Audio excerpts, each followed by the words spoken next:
Salve Maria Imaculada, como vocês estão? Bem-vindos ao canal do YouTube Sede Perseverantes.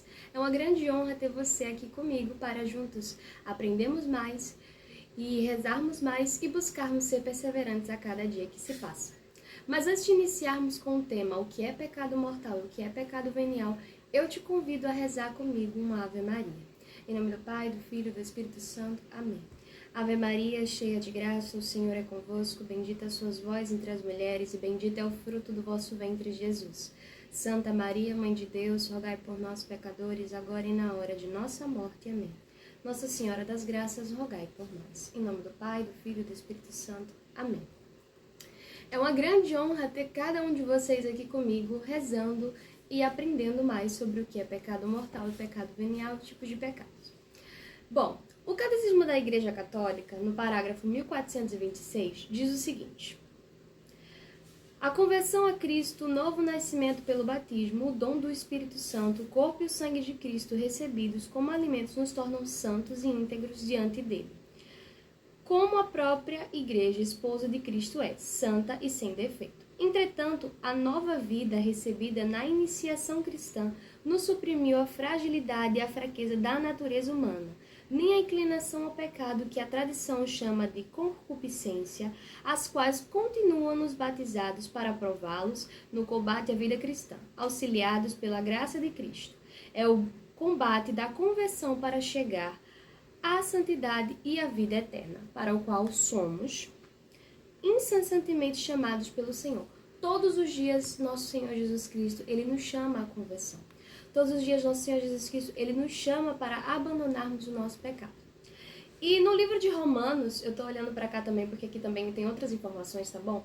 No livro de Romanos 5, versículo 20, diz o seguinte: onde abundou o pecado, superabundou a graça. Ou seja, aquelas pessoas que estão em pecados mortais, nós que estamos em pecado mortal, nós católicos, e nós temos a graça de termos a Santa Confissão, o sacramento da reconciliação. Esse versículo aqui, onde abundou o pecado, superabundou a graça, é o versículo que mais nos ensina e mais nos mostra que por mais que o nosso pecado seja grande, por mais que nós estejamos em pecado mortal, que por mais que nós não sejamos perseverantes, que nós caímos naquele vício, que nós caímos naquele pecado novamente, nesse versículo o próprio Senhor diz: onde abundou o pecado, superabundou a graça.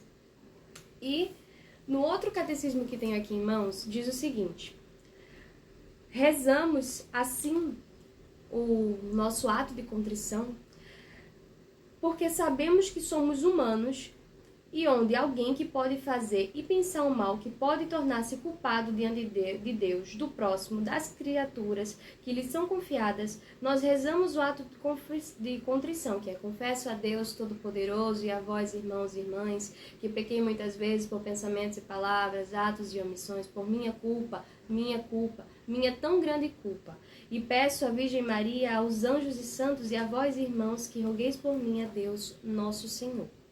Então, aqui a gente já está dizendo, eu não vim para ti, Senhor, trazer os meus pecados, mas aqui estou aqui também, além de trazer os meus pecados, confessando a vós, aos irmãos, pedindo a intercessão da Virgem Maria, pedindo a intercessão aos santos para que eu possa permanecer na graça.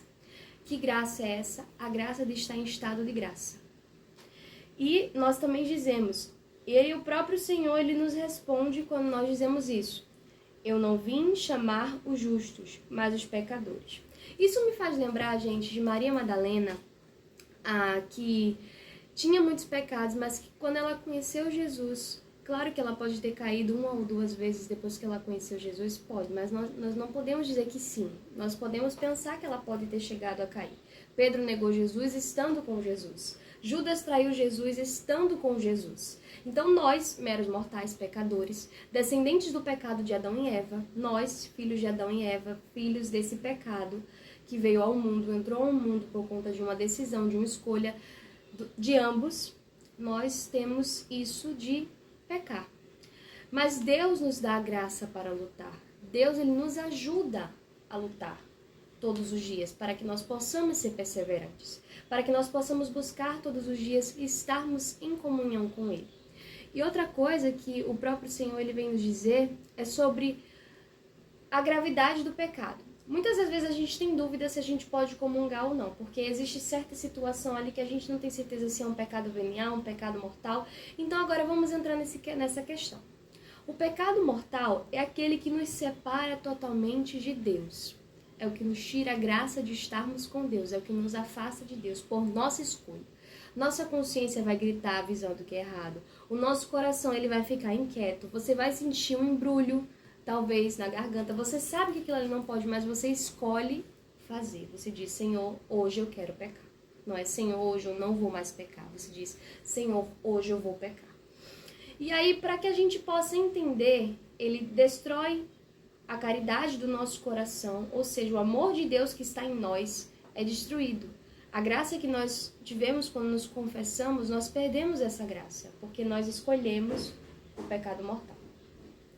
E aí, são 3 coisas que eu já falei resumidamente, mas só para explicar melhor para vocês.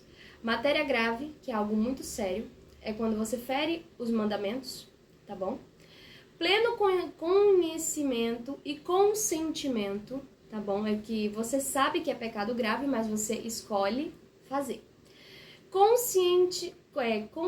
Consentimento, quase que não sai, deliberado. A pessoa faz mesmo assim, livremente. Não é aquele negócio, eu tenho livre-arbítrio, mas eu hoje escolhi não pecar. Você usou do seu livre-arbítrio para pecar. Quantas vezes a gente não faz isso?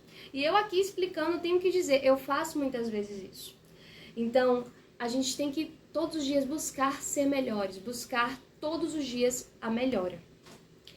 O pecado venial é aquele que fere a amizade com Deus, mas não destrói completamente, ou seja, enfraquece a caridade, como eu falei do pecado mortal, dificulta o crescimento espiritual, mas não nos tira da graça de Deus, ou seja, você mesmo com pecado venial, você pode comungar o corpo e o sangue de Cristo na Santa Missa, porque no ato penitencial que acontece na hora da Santa Missa, o seu pecado venial é perdoado, tá bom?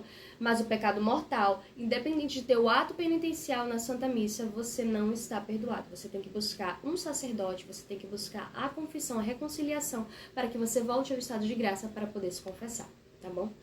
E o pecado mortal, ele quebra a ponte com Deus, ou seja, ele destrói a amizade com Deus, e você precisa ir até o sacramento da reconciliação para que você volte a estar na graça de Deus com a presença dele.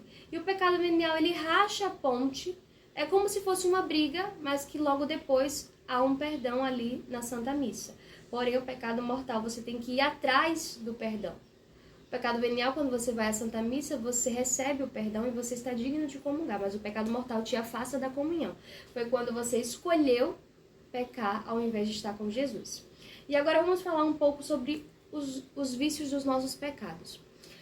Já aconteceu com você de você se confessar e pouco tempo depois, 1 mês depois, 2 meses depois, um tempo depois, não vou estipular agora prazo, mas que você caiu novamente nesse pecado?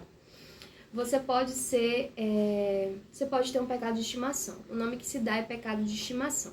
E como é que você pode se livrar desse pecado de estimação? Confissão regularmente, rezar o Santo Terço, ler livros espirituais que vão te ajudar a ter mais ponte com Deus, a ter mais a presença de Deus, a estar mais com Deus. Você pode tentar participar da Santa Missa todos os dias ou além da dominical, participar de mais missas durante a semana. Você pode buscar um aconselhamento espiritual, uma direção espiritual com um sacerdote. Você pode buscar nos seus santos de devoção uma perseverança com a intercessão deles. Então, assim, são várias coisas que você pode estar utilizando para sair desse vício de pecado, né, desse pecado de estimação. Mas uma das coisas que mais vão te ajudar a ser perseverante e a lutar contra esse pecado é a participação dos sacramentos. Confissão, Eucaristia. E aí você vai poder ser mais perseverante na caminhada, mesmo com esses pecados de estimação que você pode ter. Se você não tem pecado de estimação, você já se livrou do seu pecado de estimação, continue perseverante, continue rezando, continue lendo a Bíblia. Isso aqui nos ajuda bastante, a Sagrada Bíblia. Então, use, faça Lectio Divina, algo que vai te aproximar de Deus, e continue buscando a perseverança. Que Deus te abençoe, que Nossa Senhora te proteja, salve Maria, e até o próximo vídeo. Deus te abençoe.